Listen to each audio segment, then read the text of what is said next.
My cousin falsely accused me of SA. Now my family is contacting me after almost 10 years. Hi, I'm Alex. 10 years ago, my life changed forever. I was falsely accused of something terrible by my cousin, someone I thought I could trust. The accusation? Sexual assault. It all started at a family gathering. We were close-knit back then, always having reunions and celebrating together. That day, everything seemed normal. We laughed, shared stories, and enjoyed each other's company. But later that night, my cousin Sarah accused me of assaulting her. I was in complete shock. I couldn't believe what I was hearing. Sarah and I had always gotten along well, or so I thought. My immediate reaction was to deny it. Of course, but the damage was already done. Family was divided instantly. Some believed me, while others sided with Sarah. The tension was unbearable. The next few weeks were a blur. My parents tried to support me, but the pressure from the rest of the family was too much. They began to doubt me too. Sarah's parents were adamant that she wouldn't lie about something like I found myself isolated.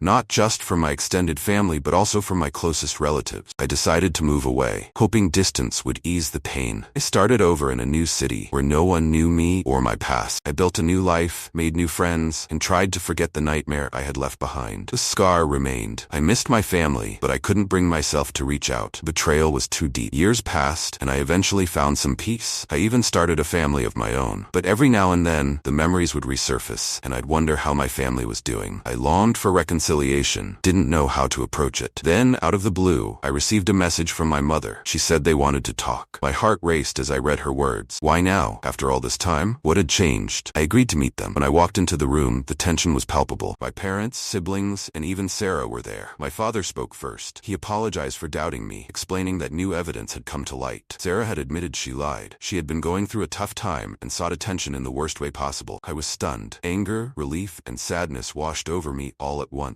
Sarah broke down in tears, begging for forgiveness. It was a surreal moment. I had dreamed of this day but never imagined it would actually happen. Forgiveness didn't come easily. It took time and many heartfelt conversations, but slowly we began to heal. My family and I started rebuilding our relationships, one step at a time. It wasn't perfect, and it never would be. Past couldn't be erased, but we could create a new future. Looking back, I realized the importance of family, and the pain of false accusations taught me resilience and the power of forgiveness. If there's one thing I've learned, it's that holding on to anger only harms you. Sometimes the hardest thing to do is also the most necessary. To forgive and move forward. So here I am, 10 years later, with my family back in my life. The journey wasn't easy, but it was worth it, and I hope that by sharing my story, others can find the strength to heal and forgive, no matter how deep the wounds may be.